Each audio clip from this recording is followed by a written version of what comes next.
Добро вечер. Недела 22 часот. Јас сум Васко Ефтов, во емисијата во Центар на YouTube. Вие сте на вистинското место, почитувани гледачи. Зошто? Бидејќи во наредните 45 минути и вие и јас имаме право да знаеме вистината. Вечер имаме одлична анализа, ќе трае 45 минути. Кога ќе речем дека имаме одлична анализа, тоа значи дека имаме одлична анализа. Анализа со многу ексклузивни информации, со многу ексклузивни анализи, со многу пикантни работи кои ќе бидат презентирани во оваа емисија. Останете со нас 45 минути, сигурно нема да зажалите. Кога имате вакви анализи, секогаш е најтешко како да почнете. Како да се почне одредена анализа. Ајде да почнеме од таа најава дека можеби да се случи во јуни Албанија да добие датум за преговори, односно да ги почне преговорите со Европската унија, а Македонија да не ги почне тие преговори. Односно пакетот Албанија-Македонија сега да биде раздвоен на штета на Македонија. Во оној момент, ако тоа се случи, не елам дека ќе се случи, меѓутоа ајде теоретски така да ја почнеме анализата.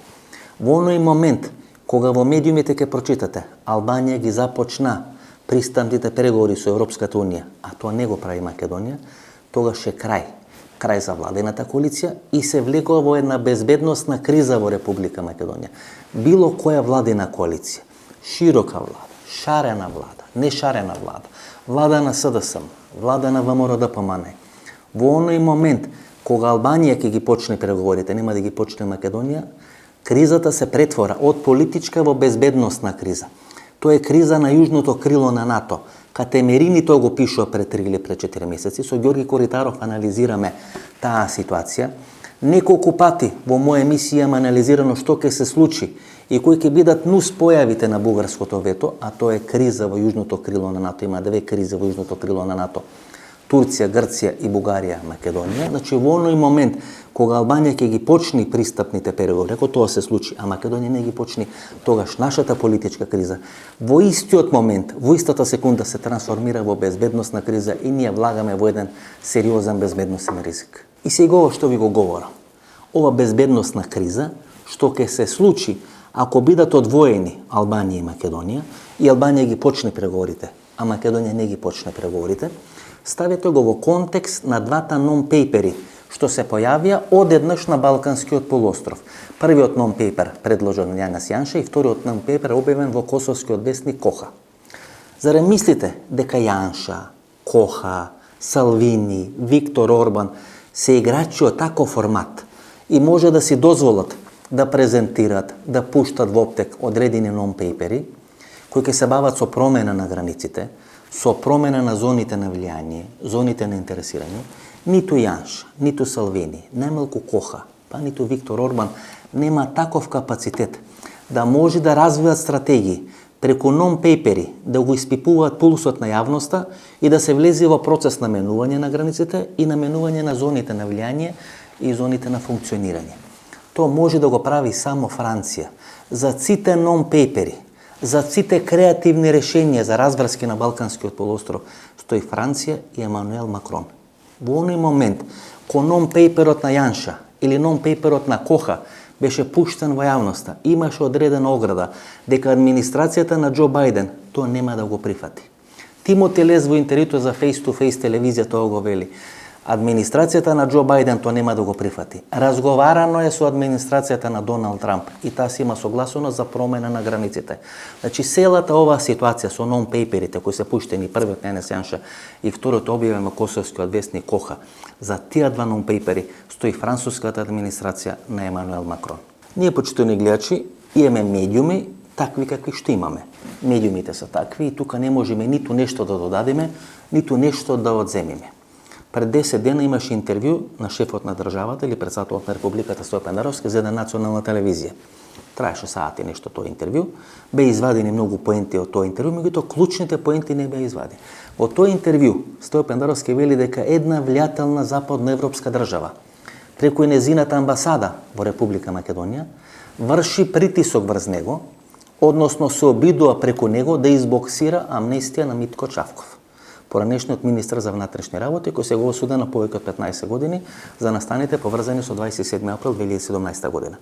Значи една мокна влијателна западноевропска држава преку нејзината амбасада во Република Македонија врши влијание врз Тео Пендаровски, шефот на државата, да биде амнестиран Митко Чавков. Можете ли од 3 пати да претпоставите Која е тоа мокна влијателна амбасада на мокна влијателна западноевропска држава која врши притисок врз шефот на државата за амнестија и ослободување на Митко Чавков. Француската амбасада и Република Франција, или Петата Француска република. И тоа е тој француски континуитет. И ветото во Букуриш 2008 година. И оној несреќен случај со Борис Трајковски 2004 година. И учеството на французите во 2001 година, конфликтот 2001 година. Па да не го отвараме ни конфликтот 2017 година, односно упадот на граѓаните на таа маса на 27 април 2017 година во Македонскиот парламент. Кој амбасадор беше виден во близината или во самото собрание на тој инкриминиран ден 27 април 2017 година, порнешо француски амбасадор господинот Тимоние. Значи француската амбасада е таа која врши притисок врз шефот на државата да биде ослободен или да биде амнестиран порнешниот министар за внатрешни работи Митко Чавков, човекот кој стоеше за целата организација на настаните за 27 април. Поранешниот француски амбасадор во Република Македонија, кој на таа функција доаѓа од Солун, значи битен, клучен играч, посебно во тие разузнавачки разврски тука на Балканскиот полуостров, кој станува збор за француската надворешна политика. Ако станува збор за француската надворешна политика, клучно или најсензитивно прашање е исламскиот радикализам. Значи, повторам, за француската надворешна политика, посебно кога станува збор за Балканскиот полуостров, клучно и најсензитивно прашање е исламскиот радикализам. Поранешниот француски амбасадор, господинот Тимоние, има блиски, да не речам интимни релации со еден од водачите на тоа вахабиско движење во Република Македонија. Поранешниот шеф на Агенцијата за разузнавање, оценка, завиша филм, како што го нарекувам, ги знае тие релации на господинот Тимоние со еден од водачите на вахабиите во Република Македонија, бидејќи Агенцијата за разузнавање ги има под контрола сите тие процеси. Во еден временски период, завиша филм, ги користи тие врски и тој станува интимен пријател со амбасадорот господинот Тимоние. Имат најмалку 2 до 3 средби секоја недела во неговата резиденција. И преку Тимоние, во еден временски период, завиша филм групацијата, која се приклучува до Христијан Мицкоски, може да го спречи притисокот на Американската амбасада врз ВМРО ДПМН после 2018-2019 година. Че велам, повторувам, поранешниот амбасадор на Република Франција во Република Македонија, еден од клучните разузнавачи француски во регионот, господинот Тимоние, има одлични релации со еден од водачите на вахабиите во Република Македонија, или тоа исламски радикализам. Еден од шефовите, всушност некронисаниот шеф на Агенцијата за разузнавање во времето на Ѓорги Иванов, завиша филм групација, ги знае тие релации, ги користи тие релации и воспоставува интимни односи со поранешниот француски амбасадор во Република Македонија, господинот Тимоние. Имаат најмалку 2 до 3 средби секоја недела во резиденцијата на господинот Тимоние. Тамо се креира француската политика во Република Македонија. Преку француската амбасада и денес се креира таа политика. Со таа разлика, што сега се прекинати контактите, се прекинати врските со тој цивилен дел на разузнавање на француската амбасада или во француската амбасада и си има контакти само со военото разузнавање. Завиша филм групацијата со помош на француската амбасада се приклучува до структурата на Христијан Мицковски. Денес завиша филм групацијата врз Христијан Мицковски има исто такво влијање како што имаше 10 години додека Ѓорги Иванов беше шеф на македонската држава. Видите шемата, почитани гледачи, за да разберете како функционира таа европска политика. Секојаш мора да има како заштита една мокна европска држава. А во основа ова групација работи за руските интереси во Република Македонија. Работи цело време за руските интереси во Република Македонија. Но руските интереси и руските разузнавачки служби се толку интелигентни што секојаш им сугерират на овие наши домашни играчи. Знаете, вие не може да имате 400 руски агенти во Македонија, кој што не може да имате ни 400 американски агенти во Република Македонија. Ке имате еден или двајца руски агенти и тие подоцна прават одредена мрежа. Таа мрежа подоцна може да брои 400-600 или до луѓе кои тие може да ги имат на располагање, меѓутоа тие работат со еден или два агенти. Другите се домицилно население, домицилни соработници. Значи ова завиша филм групација или ова завиша филм структура првенствено работи за руските разузнавачки служби.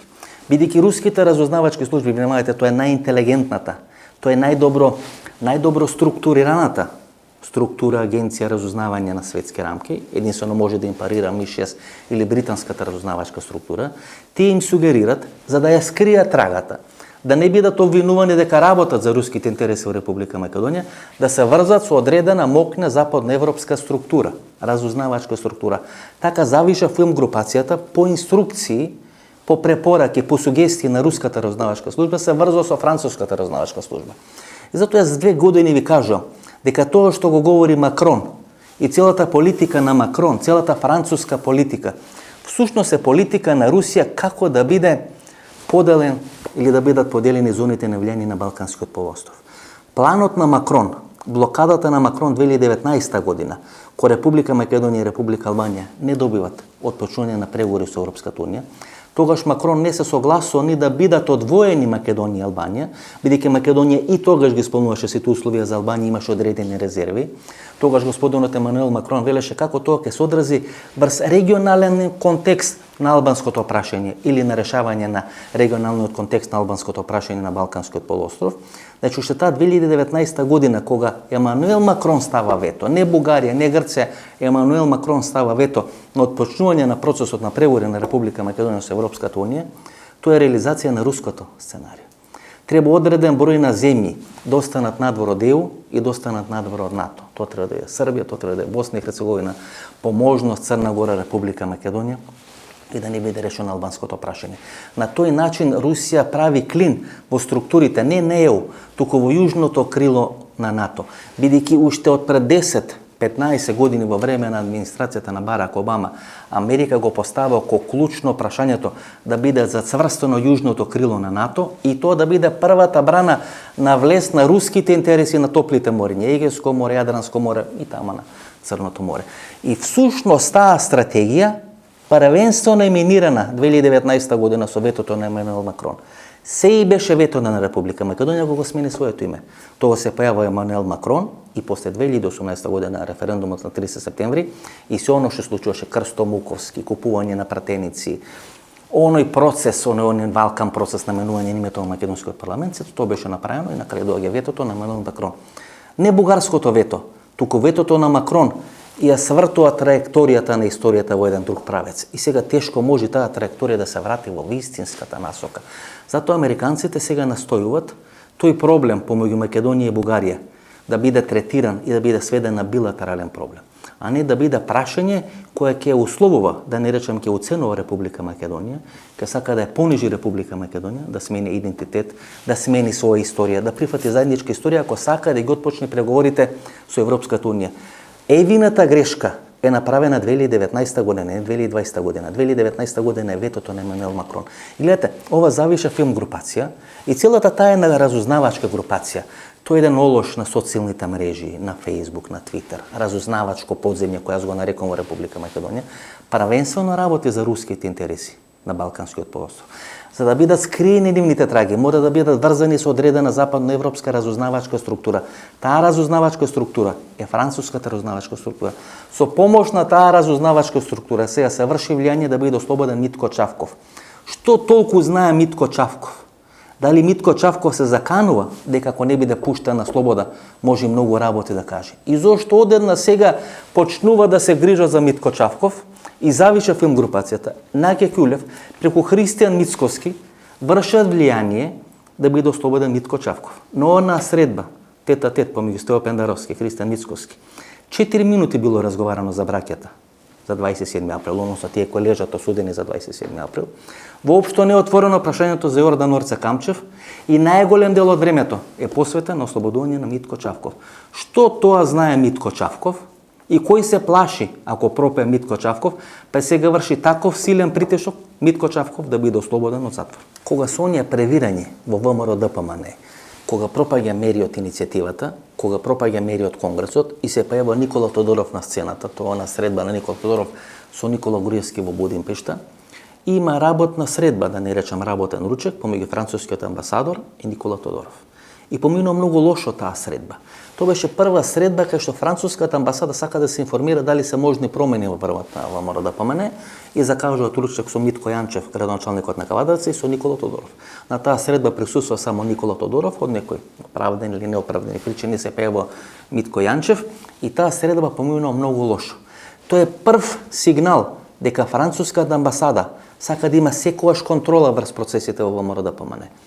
Никола Тодоров има проблем како да комуницира со француската амбасада, бидејќи секоја втора реченица Никола Тодоров е американската надворешна политика. Кога вие со французи, првата реченица што ќе кажете, кажувате дека сте симпатизер, приврзаник, или човек кој почитува американската политика на Балканскиот полуостров, тука прекинуваат сите ваши врски со француската амбасада, прекинуваат сите ваши врски со француското разузнавање. Во првиот момент, кога вие ќе пофалите американската политика на било која средба, дали со амбасадор, дали на пониско, дали на повисоко ниво, со било кој представник на француската номенклатура, во првиот момент кога вие ќе пофалите американската политика, тогаш прекинуваат вашите контакти со него. Затоа така лошо поминала и таа средба или тој работен ручек на францускиот амбасадор и Никола Тодоров во периодот кога Никола Тодоров смета дека со помош на Никола Груевски може да направи преврат во МРДПМН. Ви должен, почитувани гледачи, не во оваа емисија, бидејќи не може се да се каже во оваа емисија, во некоја наредните емисии, веројатно до крајот на овој циклус емисии во Центар за сезоната 2020-2021 година, како е договарано, како е остварена, како е реализирана средбата Никола Тодоров-Никола Груевски, што е разговарано на таа средба, што е договорено на таа средба, трае повеќе од 6 часа. И каква е улогата на Ленче Ристевска од СЈО во останувањето на Христијан Мицкоски на чело на ВМРДПМН. Клучна е улогата на Ленче Ристевска во некоја наредните емисии. Ке се обидам да ви објаснам како Ленче Ристевска, сакајки или не сакајки. Ако се гледате 2 или 3 пати ви реков дека Фатиме Фетај, Ленче Ристевска или целата таа структура на СЈО е помалку кивна. Или многу кивна, многу бесна на однесувањето на Зоран Заев, посебно на неговата улога со неспречување на целата харанга која се правеше против поранешно СЈО. Иако е пуштија Катица Јанева низ вода, тие смета дека СЈО треба да остане, бидејќи тоа беше нивна лебедова песна. Тоа беше највисокото нешто во нивната кариера. И тие се гледа себе си како дел на тие 3 граци. И ако нема една грација, ќе останат 2 граци, Фатиме Фетај и Ленче Ристевски. Фатиме Фетај многу полесно се приспособи на новонастанатата ситуација, меѓутоа Ленче Ристевска сметаше дека треба да биде прв човек на поранешно СЈО. И Ленче Ристевски има клучна улога заедно со Владимир Туфекџиќ, судијата во случајот со Сашо Мијалков, за останување на Христијан Мицковски на чело на ВМРДПМН. Во некоја од наредните емисии ќе ви објаснам како Ленче Ристевска, сакајки, а Владимир Туфекџиќ можеби не сакајки, помагаат Христијан Мицковски да остане на чело на ВМРДПМН. Све беше подготвено, све беше спремено. Пучот во ВМРДПМН беше спремен. Христијан Мицковски веќе беше минато. За него се говореше во минато свршено време. Се да појавата на Ленче Ристевска, кој успева да го смени, односно да го спаси Христијан Мицковски од смена во врвот на ВМРДПМН. Ако еден ден ВМРДПМН дојде на власт, кога и да се случи тоа, да ми го слушате зборот. Ленче Ристевска ќе стани прв човек на јавното обвинителство. Тоа ќе биде наградата на Ленче Ристевска за тоа што направи се Христијан Мицковски да остане на чело на партијата. Да не испадне дека ништо не кажу. Пред посетата на Никола Тодоров на Будимпешта, на Никола Груевски, му се пуштени телефонски разговори. Нови телефонски разговори, каде што Христијан Мицковски, со еден од лидерите на овие портали или партали во Република Македонија, тоа е оно новинарско, журналистичко подземје, добива нарачки како да води гнасна кампања против Никола Груевски. И тоа се слуша гласот на Христијан Мицковски, како му дава инструкции на еден од припадниците на журналистичкото подземје во Република Македонија, како да води балкана кампања не само против Никола Груевски, туку пред семејството на Никола Груевски. Никола Груевски тоа го слуша. И тука ќе прекинеме приказната за средбата Никола Груевски и Никола Тодоров, да оставиме нешто по 3 или 4 емисии за да можеме да презентираме пред македонската јавност. Еден елемент ми остана во претходните емисии, претходните 10 анализи што ги имам праено, него им објаснат односот на Никола Груевски со Реџеп Тајип Ердоган, првиот човек на Република Турција. Постојано нели се прават анализи, ако падне Виктор Орбан од власт во Будимпешта, односно во Унгарија, а избори има идната пролет, тогаш каде ќе заврши Никола Груевски? И најчесто се посочува дестинацијата Турција, дека поради блиските релации со Реџеп Тајип Ердоган, Никола Груевски, ако падне Виктор Орбан во Будимпешта, ке се пресели или ке добие политички азил во Република Турција. Сите кои го познаваат Никола Груевски и сите кои ги познаваат односите на Тајип Ердоган со Никола Груевски ќе ви кажат дека Тајип Ердоган и Никола Груевски никогаш немале добри релации, никогаш немале добри односи. Напротив, никогаш не се поднесувале.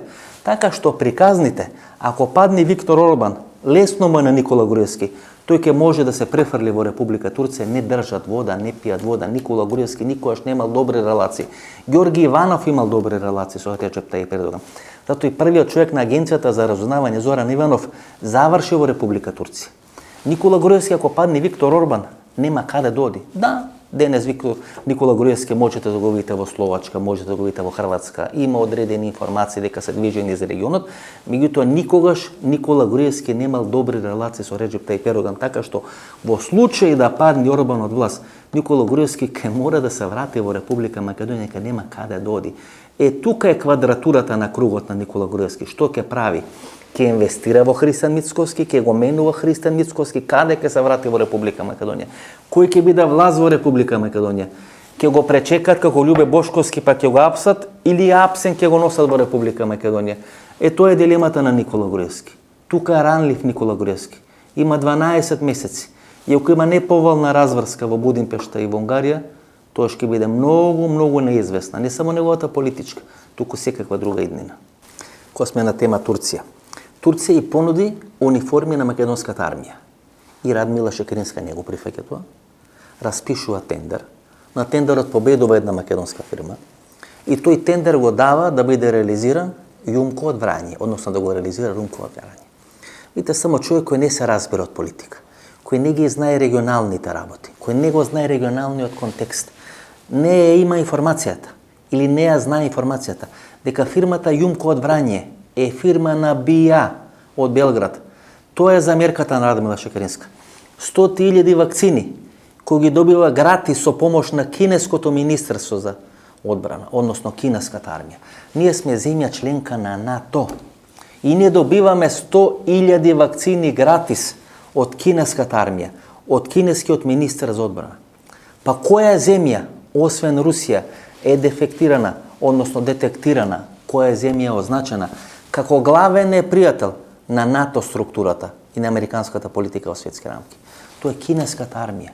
Па гледате Кисинџер, целата американска некоја невладина структура, сите овие крупни американски опинион мейкери, велат дека Америка треба да биде многу внимателна во случај на евентуална војна со Кина. Тие не велат конфликт, тие не велат заострување на односите. Последните неколку години се говори за војна помеѓу Америка и Кина. Дури Русија повремено е на второ место, а Кина избива на прво место како клучен непријател на американската политика. Тоа е тој конфликт помеѓу Кина и Америка која ќе биде суперсила број 1 во светот. Вие не можете да станете суперсила број 1 ако не сте воена сила број 1. За да станете суперсила број 1 мора да станете прва воена сила број 1. Така што тој конфликт политички, економски, технолошки помеѓу Америка и Кина на крај ќе мора да заврши со воен конфликт. И што прави Радмила Шекеринска? Радмила Шекеринска добива 100.000 вакцини гратис од кинеската армија, кинескиот министер за одбрана и шие униформи во Јумко во Врање. И сите знаат дека фабриката Јумко во Врање е фабрика на БИА, Безбедносно информативна агенција на Република Србија. Затоа не доби сертификат. Затоа се каснеше со нејзиниот сертификат и едва пред неколку дена, неколку недели го доби сертификатот. И тоа се двете замерки кои НАТО ги има за Радмила Шекеринска. И ако вие ги правите оние приказни дека Радмила Шекеринска и НАТО се шајка, не е така. Едва и доби сертификат. И главните замерки се по две основи. Блиските релации со Белград, блиските релации со фирми кои се блиски на Безбедносно информативна агенција во Белград и 100.000 гратис вакцини кои ги доби од кинеската армија. Зошто Наке Кюлев и Завиша филм притискаат за слобода на Митко Чавков? Притиска за ослободување на Митко Чавков. Поради два случаи, диво населје и 27 април. Ако пропее Митко Чавков и Завиша филм и Наке Кюлев, ќе бидат спакувани како сардини во конзерва. И всушност, бранејќи го Митко Чавков, тие се бранат самите себе си. Ако се сеќавате, ако не сеќавате, погледнете го интервјуто на министерот за внатрешни работи Оливер Спасовски за национална телевизија, мислам дека е пред 3 недели, еден или два дена пред интервјуто на Христијан Мицкоски за истата национална телевизија, каде што вели дека се водат истраги за богатството на поранешни припадници на безбедносните структури во Република Македонија, дека се водат истраги како информациите од безбедносните структури стигнува до одредени медиуми и рече дека акцијата е при крај. И да, акцијата е при крај. Уште малку време завиша филм, ќе помине на слобода. Ќе свири клавир, ќе му прави друштво на неговиот пријател Јордан Орце Камчев и на Сашо Мјалков, кој толку ги напаѓа преку Твитер и Фејсбук олошот. Зошто ги напаѓа? За да ги скрие трагите.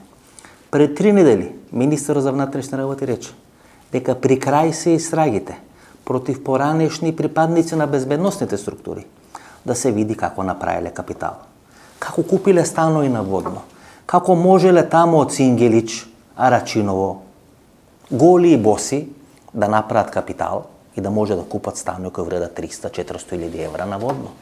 Ајде да видиме, толку ли се заработува во безбедносните структури? Па ако толку се заработува во безбедносните структури, да се откажаме од новинарството. Да не правам 20 години најгледани емисија во Република Македонија, да станам припадник на безбедносните структури, наместо во Ново Лисиче, наместо во аеродром, во 60-70 квадрати, да живеем во 200 квадрати станови на водно. Ако толку се заработувало. Во ниту една држава, припадниците на безбедносните структури не се милионери и богаташи. На кој начин го направиле тој капитал? Ке знаат ли да одговорат?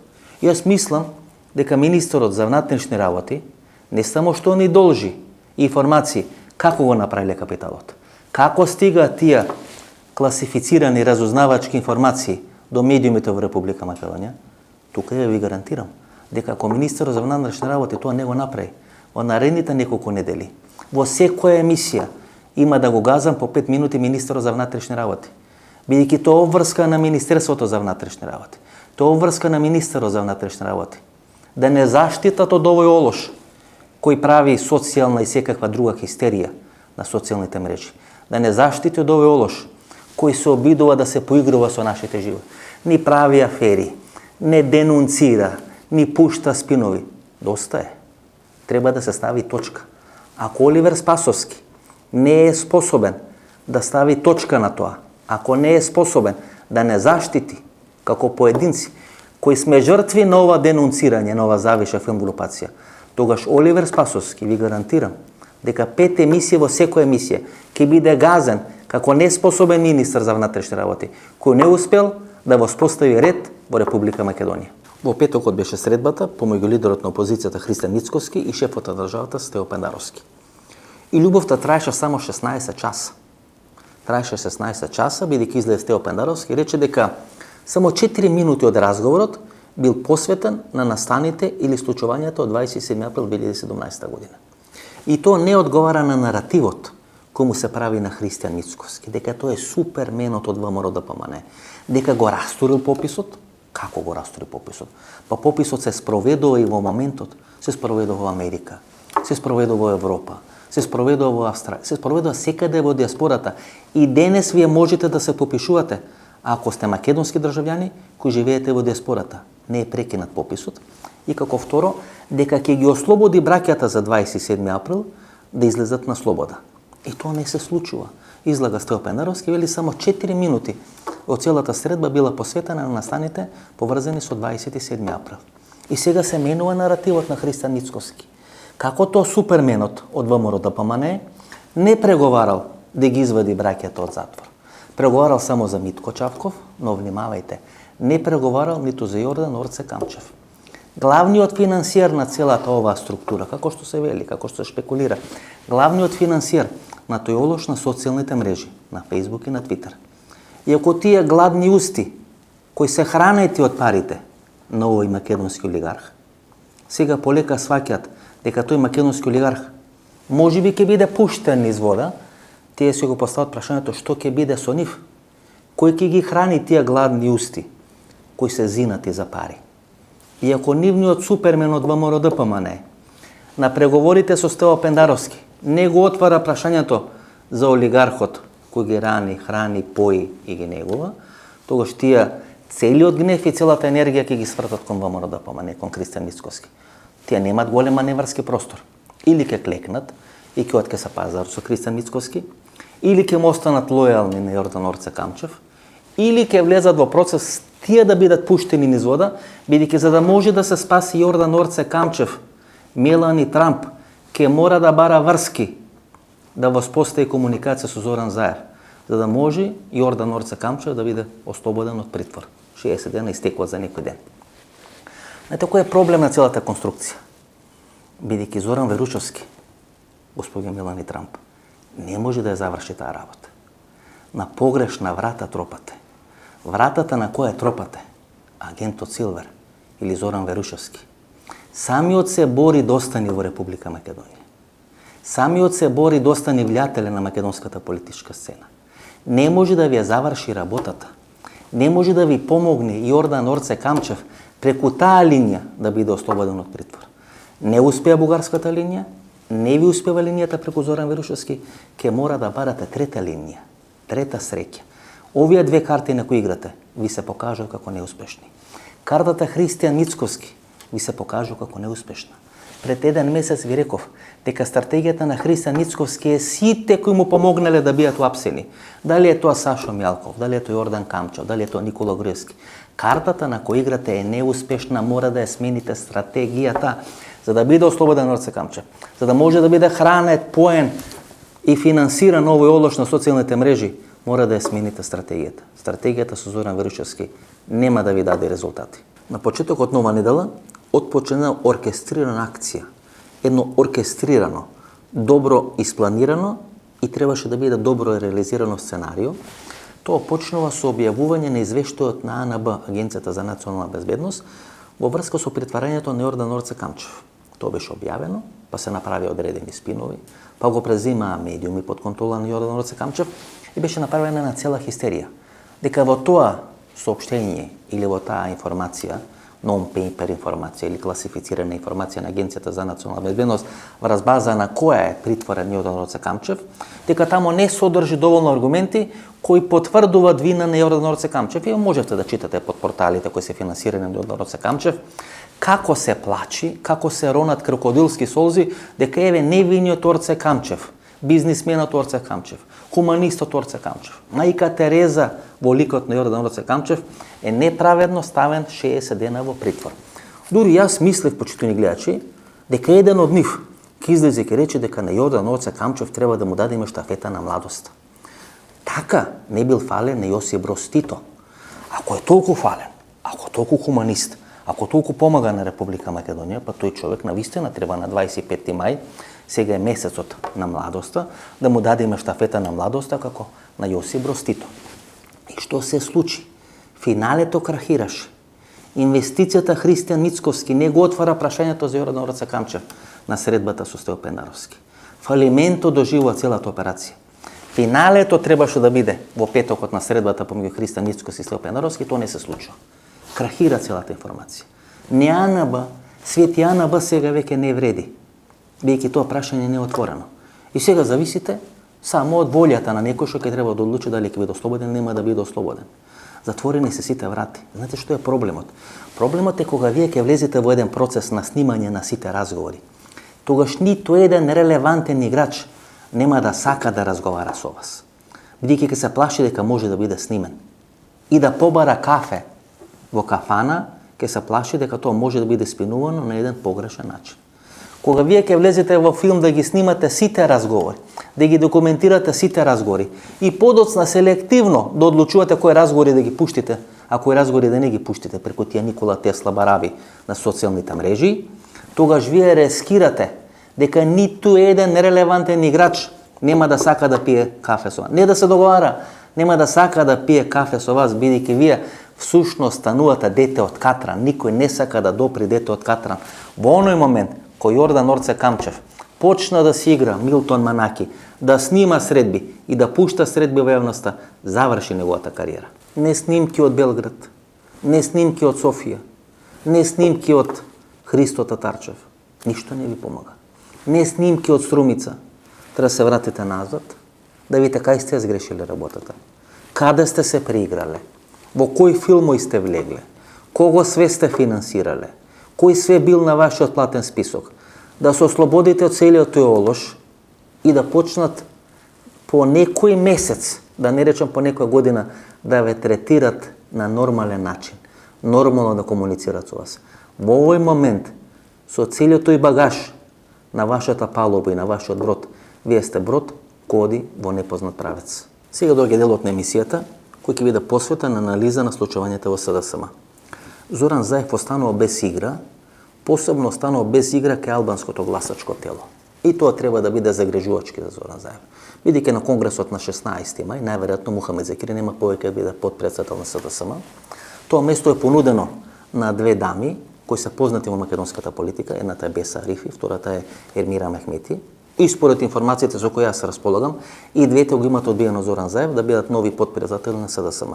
Господинот Битичи најверојатно ќе биде нов подпредседател на СДСМ, бидејќи СДСМ има одредена стратегија дека секогаш во врвот на партијата, дали на функцијата подпредседател, дали на функцијата член на извршниот комитет, дали можеби на функцијата генерален секретар, да има припадник на албанската етничка заедница во Република Македонија.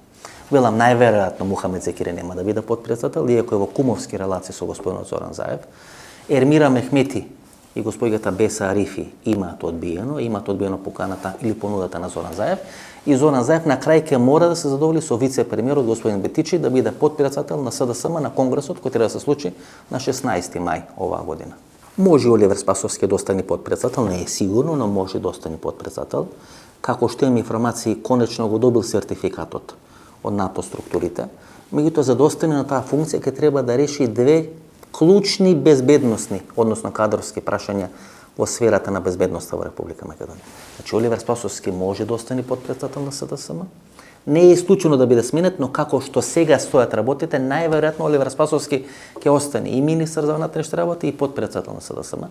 Но за да тоа се случи, тој ќе мора да направи две крупни чистки во безбедносните структури на Република Македонија. Не и кажам имињата, за да не испадне дека е провалом акцијата како Кристијан Мицковски, меѓутоа во наредниот период две крупни имиња во безбедносните структури во Република Македонија ќе треба да бидат сменети од тие позиции, и тоа веројатно ќе биде условот Оливер Спасовски да остане на чело, односно подпредседател на СДСМ, да остане министер за внатрешни работи, и веројатно тоа бил условот тој да конечно го добие сертификатот од НАТО структурите, односно безбедносниот сертификат, да може нормално да комуницира со тие безбедносни структури на НАТО сојузот со седиште во Брисел. Главната енигма, главната непознаница на конгресот на 16 мај, тоа е конгресот на СДСМ, кој треба да се случи на 16 мај, е Лјупчо Николовски. Стратегијата на Зоран Заев е на Лјупчо Николовски да му ости владата и да му ости партијата, првенствено партијата.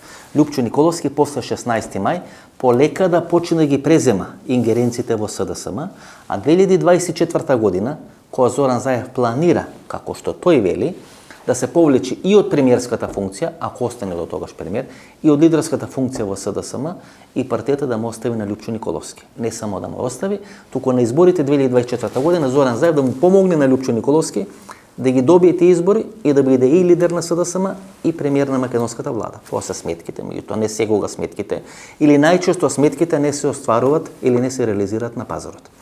Лјупчо Николовски во моментот многу тешко се снаоѓа на функцијата вице-премиер за корупција.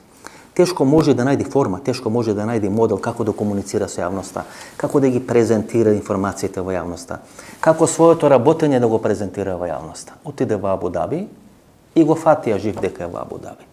И тоа што го фатија жив може да биде излезено само од безбедносните структури на Република Македонија. Некој од натре, близок на Лјупчо Николовски, од неговата партија СДСМ, го има веројатно провалено дека бил во Абу Даби. Дека бил неколку дена во Абу Даби, во екот на најголемата пандемија со коронавирус во Република Македонија. Едниот, Драги Рашковски, беше во Мексико, овој беше на другата страна на светот. Велам, тешко Лјупчо Николовски во моментот се снаоѓа на таа функција. Иако Лјупчо Николовски, ја само една половина, 50% од вистината ви кажав во емисијата пред еден месец, беше кандидат за две функции после изборите на 15 јули минатата година. Јас ви кажав дека беше кандидат за функцијата министер за одбрана и едва и се спаси Радмила Шекеринска, меѓутоа Лјупчо Николовски во тој момент беше кандидат за две функции: министер за внатрешни работи и министер за одбрана. Зоран Заев води паралелни разговори и со господинот сегашниот министер за внатрешни работи, господинот Оливер Спасовски, со Радмила Шекеринска. Има джентлменски договор со Оливер Спасовски. Оливер Спасовски прифаќа да биде шеф на пратеничката група на СДСМ, ако Радмила Шекеринска се повлече од функцијата министар за одбрана. Велам, за двете функции кандидат е Љупчо Николовски, и за функцијата министар за внатрешни работи и за функцијата министар за одбрана. Радмила Шекеринска има размислување да биде министар за образование. Тоа е најдоброто решение што тогаш може Зоран Заев да го понуди на Радмила Шекеринска, за да биде направен како компромис во врвот на СДСМ. Радмила Шекеринска на 5 минути пред состанокот на Централниот одбор на СДСМ, каде што треба да биде сменета од функцијата министар за одбрана, треба да биде соопштена новата влада и министар за одбрана во таа нова влада треба да биде Љупчо Николовски. Има две места кои се празни. Министар за одбрана и министар за внатрешни работи. Радмила Шекеринска влегува кај Зоран Заев и успева да се спаси. Радмила Шекеринска имаше три опции. Едната опција да не биде ништо во владата, втората опција како утешна награда да биде министар за образование, да не биде Мила Царовска, и третата опција беше да би остане министар за одбрана. Успева да се спаси Радмила Шекеринска и да остане министар за одбрана.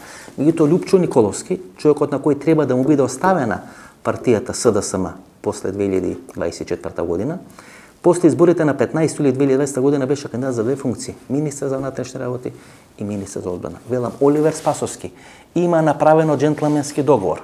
Ако се оди во процес на тргање на старите кадри на СДСМ од врвот на партијата, да се прати одредена порака дека СДСМ излегува со нова екипа, дека СДСМ се реформира, дека нови лица доаѓаат на чело на СДСМ, дека нови лица на СДСМ доаѓаат во владата, Оливер Спасовски прифаќа да биде шеф на пратеничката група на СДСМ во македонскиот парламент. Радмила Шекеринска со нешто успева да го убеди Зоран Заев да остане министар за одбрана. Така се руши целата стратегија, така се руши целата концепција и Љупчо Николовски не станува министар за одбрана или министар за внатрешни работи. Сега за Радмила Шекеринска се размислува да биде нов амбасадор на Република Македонија во Вашингтон, односно во Соединетите американски држави. Таа функција беше предвидена за Љубомир Фрчковски и не добија вриман. Не доби зелено светло. И оние приказни дека Мето Коловски, македонската емиграција, структури на Завишов филм, Антонио Милошевски, Владко Ѓорчев направиле Љубомир Фрчковски да не добие зелено светло да биде македонски амбасадор во Вашингтон, вредат колку ланскиот снег. Не вредат ни 5 пари. ЦИА не даде согласност Љубомир Фрчковски да биде македонски амбасадор во Соединетите американски држави. Затоа има утешна награда да биде македонски амбасадор во Обединетите нации. Тоа е на територија на Соединетите американски држави, меѓутоа не е под юрисдикција на ЦИА и на Соединетите американски држави. Значи структурите на ЦИА не дадоа зелено светло Љубомир Фрчковски да биде нов македонски амбасадор во Соединетите американски држави. Сега на таа функција се планира Радмила Шекеринска, ќе видиме дали ќе добие зелено светло.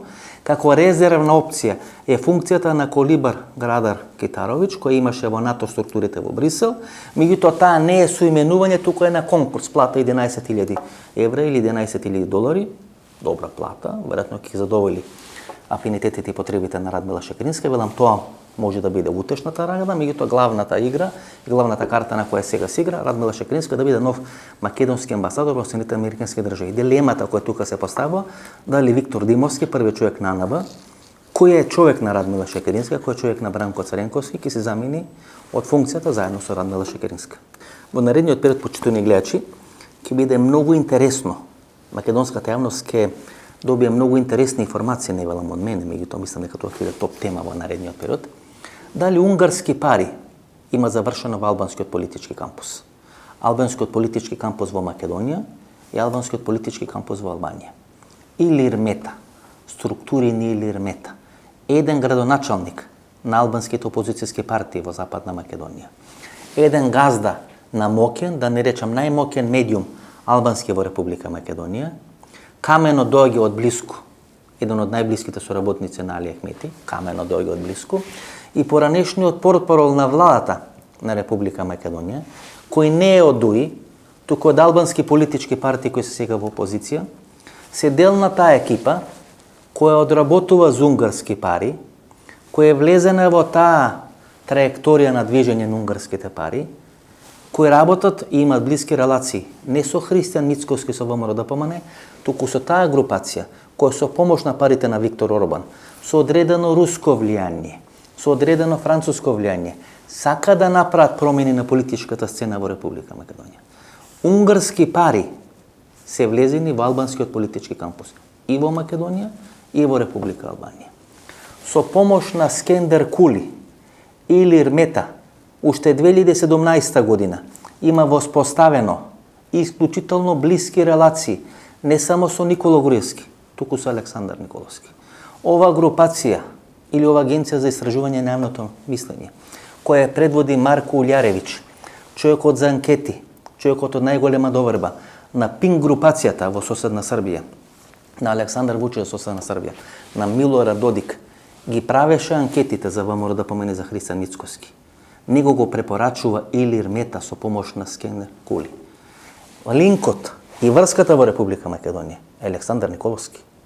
Ете, Александар Николовски е подценет политичар во Република Македонија. Врските со Илир Мета, контактите со Виктор Орбан, на Никола Груевски, му ги прави Александар Николовски. Преку Илир Мета, Константин Малефеев работи за реализација на руските интереси во Албанија. Со помош на Константин Малефеев се плаќаат луѓе во Република Македонија кои пишат по руски портали, кои го шират руското влијание во Република Македонија.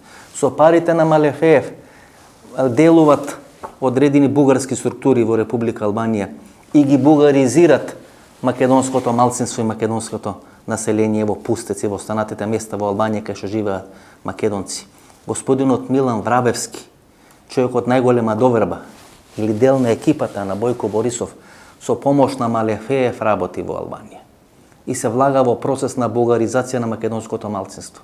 Поентата е следна: ако нема македонско малцинство во Албанија, ако нема македонско малцинство во Бугарија, ако нема македонско малцинство во Грција, тогаш Македонија ќе биде единствена земја во светот која граничи со држави каде што нема македонско малцинство. Тоа е концептот на Малефеев, кој го нарекот руски Сорос. Тој е концептот на Милан Врабевски. Во Албанија тој концепт се реализира преку Илир Мета, председателот на Албанија. Преку Скендер Кули, Илир Мета има релации со Александар Николовски. Уште 2017 година Никола Груевски ги губи изборите, размислува да се повлече од функцијата прв човек на ВМРО ДПМН.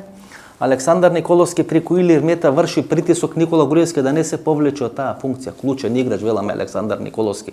Го подценуваат Александар Николовски. Унгарските пари доаѓаат преку Александар Николовски.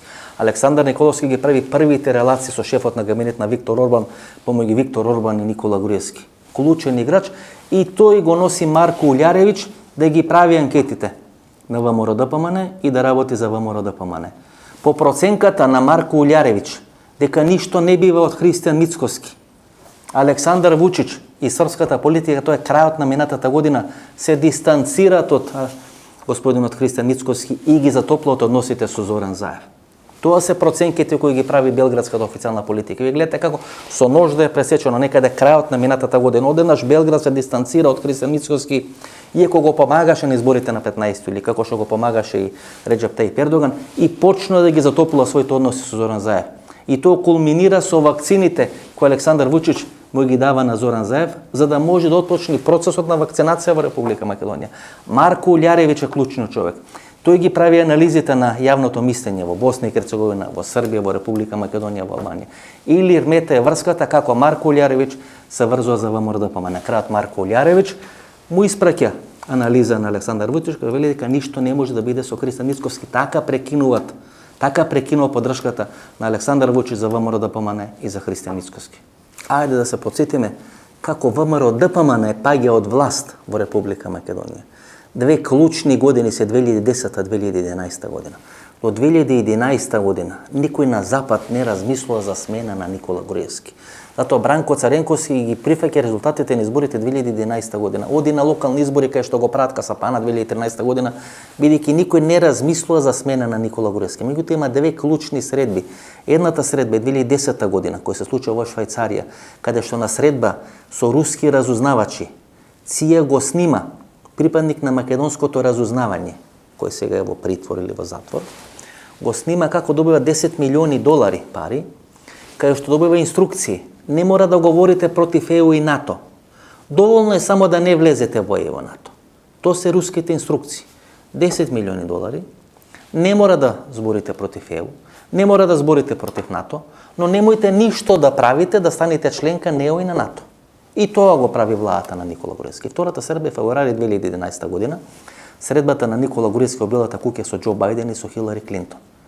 И оние приказни дека Никола Груевски му се спротиставил на Џо Бајден и не сакал да го смени името Република Македонија, се приказни, почитувани гледачи. Бидејќи на таа средба во трајање од 30 минути, 20 минути Никола Груевски говорил за реформите во македонското образование.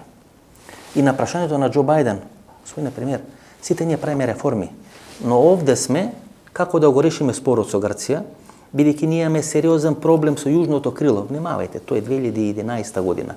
И на средата помеѓу Џо Бајден и Никола Груевски е отворено прашањето за проблемот со јужното крило на НАТО, кое е порозно, кое што трпи руски притисок и кое најлесно може да биде скршено од руската офанзивна политика. Значи, Џо Бајден вели, треба да се најде решение помеѓу Република Грција и Република Македонија, Македонија да стане членка на НАТО и да биде спречено руското влијание во Западен Балкан и јужното крило на НАТО.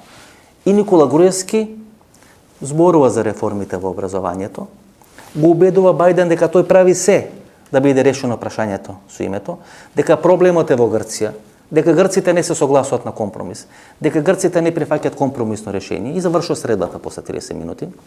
На Никола Груевски не му е дозволено да даде изјава во Белата куќа, мора да даде изјава на еден тротоар надвор од Белата куќа.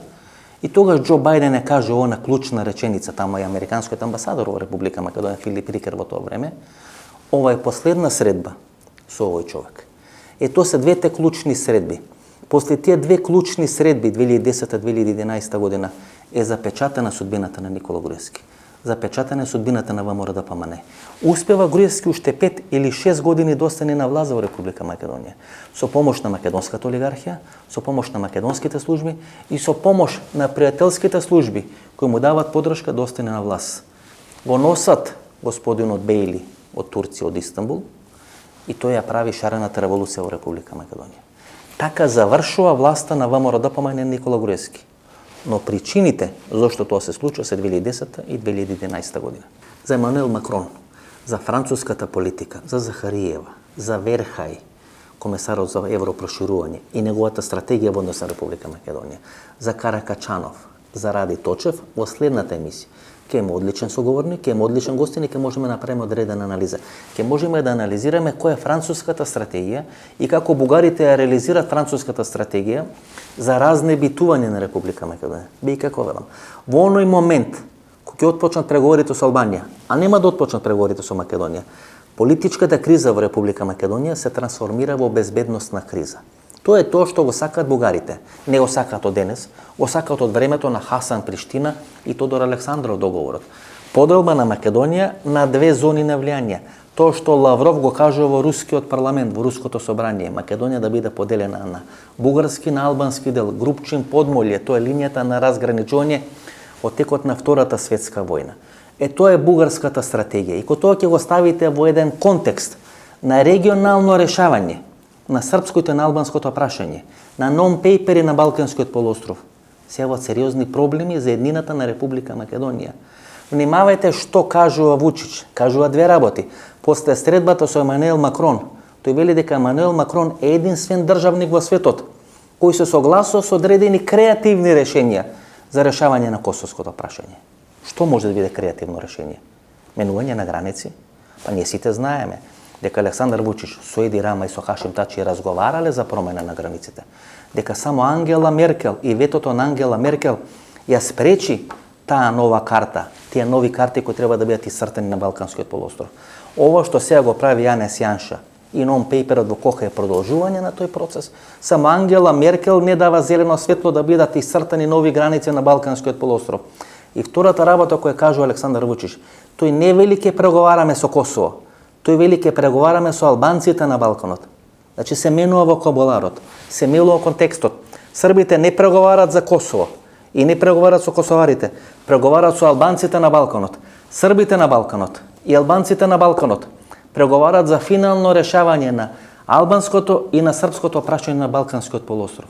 Кој може да биде жртва на финалното решавање на српското и на албанското прашање на Балканскиот полуостров, Република Македонија.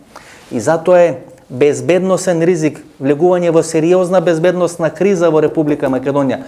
Ако Албанија ги почне преговорите, а Македонија не ги почне пристапните преговори за влез во Европската унија. Тоа го сакаа бугарите. Тоа е руската карта која цело време се спроведува. Дали ќе бидат носители Срби, дали ќе бидат бугари, дали ќе биде Макрон, не е битно. Тоа е руската карта за перманентна нестабилност на Балканскиот полуостров и останување на Македонија надвор од ЕУ и надвор од НАТО. И тука е проблемот, почитувани гледачи. На 8 јули, како што сега стојат работите, ќе има нови парламентарни избори во Бугарија. Бугарија има техничко правителство, техничка влада која ќе ја формира председателот Радев. Вие немате кого или со кого овие 3 месеци или овие 2 месеци да преговарате во Република Бугарија. Немате со кого да преговарате во Софија. Немате со кого во Софија да постигнете договор. Немате врз кого да извршите притисок со помош на ЕУ, со помош на Германија, со помош на Америка. И тоа е проблемот. И ако некој реши, и ако се прифати сугестијата Албанија да не чека поради Македонија и со Албанија да отпочнат преговорите, да не отпочнат со Македонија, ние влегуваме во безбедносна криза. Ако Макрон 2019 година не се согласува Македонија да биде одвоена од Албанија, односно Албанија да не биде товар за Македонија за отпочнување на тие преговори со Европската унија, бидејќи требало да се внимава на регионалниот албански контекст. Како сега регионалниот албански контекст може да влие ако Албанија ги почне преговорите, а Македонија не ги почне преговорите? Како ќе реагират албанците во Македонија? Ако Албанија стане членка на Европската унија, ако Косово отпочни процеси кои ќе бидат побрзо од процесите во Република Македонија, како во таква ситуација ќе се однесат албанците во Република Македонија? До толку повеќе што партијата ДУИ ги чека резултатите на пописот во септември. Гледате колку масовно албанците се попишуваат во диаспората. И во најголем дел се попишуваат преку луѓе од кабинетот на Артан Груби. И тоа е јавна тајна. И зошто го прават тоа? Бидејќи се плашат дека резултатите на пописот ќе бидат пониски од резултатите на пописот 2002-2003 година. Под еден таков притисок Али Ахмети ќе треба да истрча на локалните избори. Посебно на локални избори во Скопје. Кој победи во Скопје, победил на локални избори. Ако се оди со Петре Шилегов, а Петре Шилегов обезбедил финансиски средства да трча на локалните избори во Скопје, ќе биде многу тешко. Многу е неумилен Петре Шилегов. Не дека Коце Трајановски или Неловски од ВМРО-ДПМН не се умилени. Меѓутоа ќе биде многу тешко да се избори за втор мандат, а веќе има обезбедено средства и има амбиции да трча за втор градоначалнички мандат во градот Скопје. И велам партијата ДУИ во еден таков политички контекст, ако Македонија не ги отпочне преговорите со ЕУ, а ги отпочне Албанија и резултатите на пописот бидат такви какви што треба да бидат, а партијата ДУИ се плаши дека тие може да бидат помалку од 25%, да не бидат остварени резултатите од 2002-2003 година, ќе биде многу сериозен притисокот врз Али Ахмети и партијата ДУИ и ќе биде многу тешко да ги испорачаат гласовите кои треба да бидат испорачени, не само партијата ДУИ, туку целиот албански политички кампус, без Арбен Таравари или без групацијата на Арбен Таравари во Алијанса на албанците, за да може кандидатот на СДСМ да победи на локалните избори во градот Скопје. И да завршиме со дилемата. Зошто Бугарија не стави вето на отпочнување на преговорите на Република Македонија со Европската унија 2019 година? 2019 година Бугарија не става вето ниту за НАТО, но не става вето ниту за Европската унија. За НАТО ми е разбирливо. Кој нормален денес ќе си дозволи да стави вето на проекти и стратегија на американците за влез на Македонија во НАТО структурите? Но за Европската унија сосема друга приказна. Таму е како село без кучиња. Не се знае кој пие, кој плаќа. Меѓутоа 2019 година исто така не беше решено прашањето за Гоце Делчев. Исто така не беше решено прашањето на историјата, на заедничката историја на учебниците, дали се фашисти или не се фашисти. Бугарија не става вето на отпочнување на преговорите на Македонија со Европската унија. Става Емануел Макрон. Дури 2020 година Бугарија, значи една година подоцна Бугарија става вето на пристапните преговори на Република Македонија со Европската унија. Кој е тера Бугарија? Кој бара од Бугарија да стави вето? Кој е спонзор на бугарското вето? Што треба да скрие бугарското вето? Да ја скрие француската стратегија? А француската стратегија треба да ја скрие руската стратегија? Тоа е суштината на вечерашната емисија. Да, во вечерашната емисија ви кажав многу ексклузивни, многу пикантни податоци. Беа направени многу ексклузивни анализи. Меѓутоа клучната поента е следната. Франција ја блокира Македонија на патот кон Европската унија. Точка. Се друго се прикази за мали деца. Ова беше емисијата во Центар. Јас сум Васко Ефто, почитни гледачи. 62-63 минути анализа. Многу работи беа кажани. Многу работи и останав должен да ви кажам. Дел од нив ќе кажеме во четврток. Дел во наредниот период, во наредните 2 месеци, до крајот на овој циклус емисии во Центар. Мислам дека сега работите ви се многу појасни. Добивте одредени информации. Врз база на тие информации ќе можете и сами направите одредени политички анализи. А кога самите ќе направите одредени политички анализи, ќе бидете на чекор до вистината. Кога ќе дојдете до чекор на вистината, јас ќе остварам својата цел. Ќе ви помогнам самите да носите заклучоци и да не дозволувате да бидете лажени и манипулирани од одредени структури на социјалните мрежи. Повторно велам, јас сум Васко Евтов, ова беше емисијата во Центар. Ново дружење четврток 22 часот. Ако ви се допадна емисијата, се гледаме четврток 22 часот. До тогаш пријатно вечер Македонија, каде да си.